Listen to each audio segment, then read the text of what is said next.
আসসালামু আলাইকুম। আজকের এপিসোডে আমি আপনাদের জন্য নিয়ে এসেছি পুরান ঢাকার ঐতিহ্যবাহী হাজির বিরিয়ানি। অল্প মশলায় এই হাজির বিরিয়ানি তৈরি করা হয়। হাজির বিরিয়ানি তৈরি করার জন্য আমি কিছু আস্ত মশলা নিয়েছি। এখানে নিয়েছি একটা বিরিয়ানি পাতা, কালো এলাচের কিছু কচি পাতা, আপনাদের না থাকলে দিতে হবে না, দুটো তেজপাতা, 4-5টা সাদা এলাচ, 1 চামচ গোলমরিচ, 7-8টা লবঙ্গ, 4-5টা দারচিনি। এখানে নিয়েছি হাফ লিটারের মতো সরিষার তেল। আপনারা যে পরিমাণ রান্না করবেন সেই অনুযায়ী তেল দিতে হবে, চেষ্টা করবেন সরিষার তেল দেওয়ার। আমি এই আস্ত মশলাগুলো তেলের মধ্যে ছেড়ে দিচ্ছি।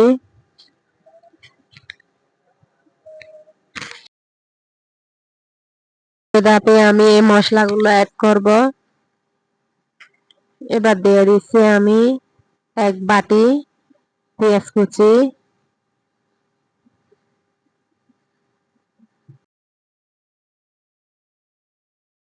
এবার দিয়ে দিব পরিমাণ মতো রসুন বাটা,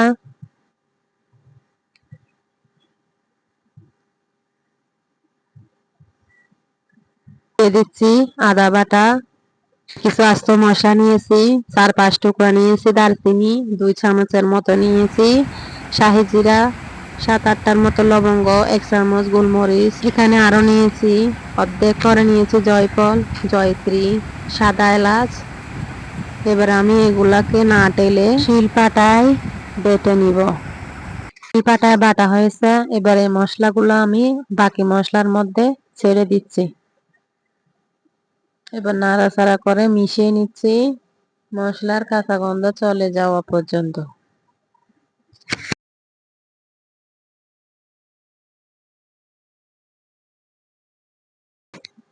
আমি এবার দিয়ে দিচ্ছি বাটা কাঁচামরিচ। এখানে কোনো প্রকার গুঁড়ো মরিচ বা লাল মরিচ ব্যবহার করা হবে না, সম্পূর্ণ রান্নাটাই হবে কাঁচামরিচ দিয়ে। এরকম জাল খেতে পছন্দ করেন সেটা বুঝে জাল অ্যাড করবেন। এবার দিয়ে দিচ্ছি আমি পোস্ত দানা বাটা। এবার দিয়ে দিচ্ছি আমি 1 কাপের মতো ঘি। এবার নাড়াচাড়া করে মিশিয়ে নিচ্ছি যেন হাঁড়ির তলায় লেগে না যায়। এবার দিয়ে দিচ্ছি আমি টক দই।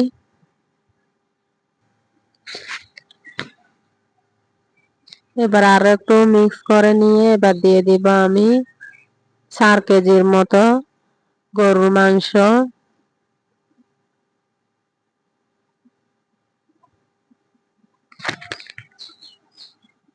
এগুলো আমি আগে থেকে কেটে দিয়ে পরিষ্কার করে ছোট টুকরা করে রেখেছি। চেষ্টা করবেন চর্বি সহ মাংস নিতে।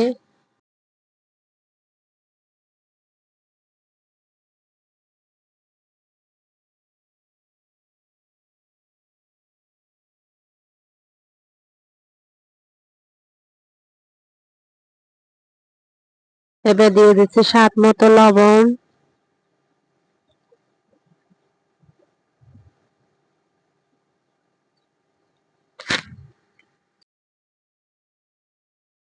থেকে পানি ছাড়া শুরু করেছে। এই পানি দিয়ে কিছুটা সিদ্ধ হওয়া পর্যন্ত ঢাকনা দিয়ে আমরা অপেক্ষা করতে থাকবো। এই অবস্থায় আসলে মাংস দিয়ে দিতে হবে ফুটন্ত গরম পানি। মাংস সিদ্ধ হওয়ার মতো পানি দিলেই হবে।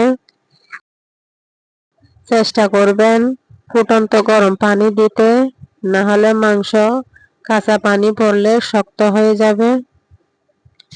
পানি দেওয়া হয়ে গেছে। এবার ঢাকনা দিয়ে জাল দিতে থাকবো 40 মিনিট পর্যন্ত। মাঝে মধ্যে নাড়াচাড়া করে দিতে হবে। ঢাকনা দিয়ে অপেক্ষা করতে থাকবো 40 মিনিট পর্যন্ত। ফিরে এলাম 40 মিনিট পর। মাংস সিদ্ধ হয়ে পুরোপুরি গলে গিয়ে নরম হয়ে গেছে। এই মাংসগুলো আমি আলাদা একটা পাত্রে তুলে নিয়ে অবশিষ্ট তেলের মধ্যে আমি আগে থেকে ধুয়ে রাখা চালগুলো এই তেলের মধ্যে ভেজে নিব কিছুক্ষণ। ভাজা হয়ে এলে দিয়ে দেব 25 থেকে 30টার মতো কাঁচামরিচ। আমি এখানে চাল দিয়েছি প্রায় 2 কেজি। 4 কেজি মাংসের জন্য আমি 2 কেজি চাউলে দিয়েছি পোলাওয়ের চাল। দিয়ে দিচ্ছি কেওড়া জল। এখন দিয়ে দিচ্ছি 120 গ্রামের মতো গুঁড়ো দুধ।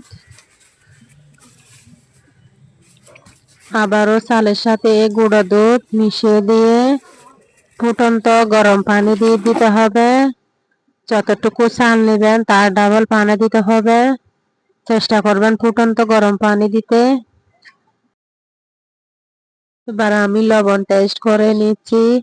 এই অবস্থায় কিন্তু চালের পানিতে লবণের পরিমাণ কিছুটা বেশি হতে হবে।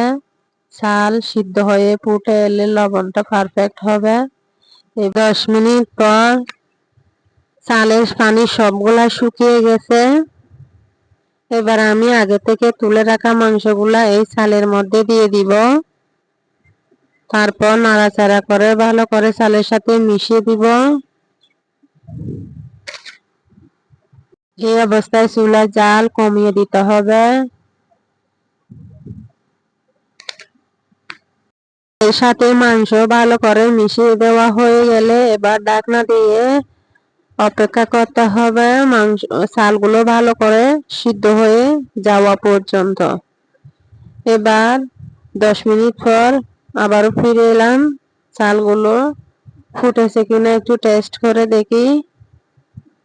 একটা ভাত এখান থেকে নিয়ে একটু চাপ দিয়ে দেখলে বুঝতে হবে এখানে কোনো দানাদার চাউল অবশিষ্ট আছে কিনা। দেখা যাচ্ছে অবশিষ্ট নেই, তাহলে বোঝা যাবে ভাতগুলো পুরোপুরি সিদ্ধ হয়ে গেছে। এবার সার্ভ করার পালা। তৈরি হয়ে গেল আমার পুরান ঢাকার ঐতিহ্যবাহী হাজির বিরিয়ানি।